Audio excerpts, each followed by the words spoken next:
Je vous le disais donc, nous serons dans quelques instants à l'Assemblée nationale qui a vécu cet après-midi, une après-midi pour le moins houleuse sur fond de débat autour du conflit entre Israël et le Hamas. Mais nous allons prendre tout de suite la direction de Tel Aviv, à retrouver notre envoyé spécial Sébastien Lebelzik. À la veille de la visite d'Emmanuel Macron, pour la première fois, l'armée israélienne a diffusé des images à la presse étrangère, des images de l'attaque terroriste du Hamas le 7 octobre dernier. La vidéo dure 45 minutes environ et c'est une véritable plongée dans l'horreur, il faut le dire, des images qui ont été récupérées via des caméras de surveillance, des téléphones portables des victimes et des images que les terroristes ont eux-mêmes filmées pendant ces massacres. On retrouve donc Sébastien Lebelzik à Tel Aviv. Bonsoir Sébastien.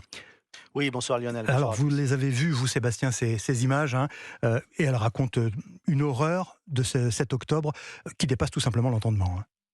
Oui, l'armée dit même avoir longtemps hésité avant de nous montrer ces vidéos. Une diffusion qui a eu lieu dans une base militaire aujourd'hui avec interdiction pour nous de filmer, d'enregistrer, de citer les lieux et les événements précis. Il s'agit d'une partie seulement des images du 7 octobre et on y voit, c'est vrai, de véritables massacres. Les images sont même insoutenables, des corps brûlés, des gens exécutés de sang-froid, des femmes, des enfants, des bébés. Dans l'assistance, certains pleuraient, se cachaient les yeux. Il faut que le monde voie cela pour comprendre ce qui s'est vraiment passé. C'est ce que nous a dit un militaire lors de cette réunion organisée avec l'armée.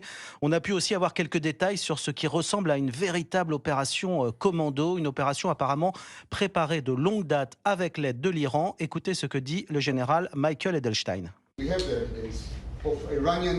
Nous avons des preuves de l'implication des Iraniens, pas uniquement en termes d'aide, mais bien plus que ça. Ils ont construit des centres d'entraînement dans Gaza et ils se sont entraînés de manière très professionnelle. Malheureusement, ils ont agi comme le diable. C'est comme ça qu'ils se sont entraînés pour agir. Alors voilà, c'est aussi une façon sans doute de préparer les esprits à l'assaut sur Gaza, pas pour tuer des femmes et des enfants, nous rappelle le général israélien. Nous allons à Gaza pour détruire le Hamas responsable de ces massacres. Merci Sébastien Lebelzik, envoyé spécial d'Europe 1 en Israël.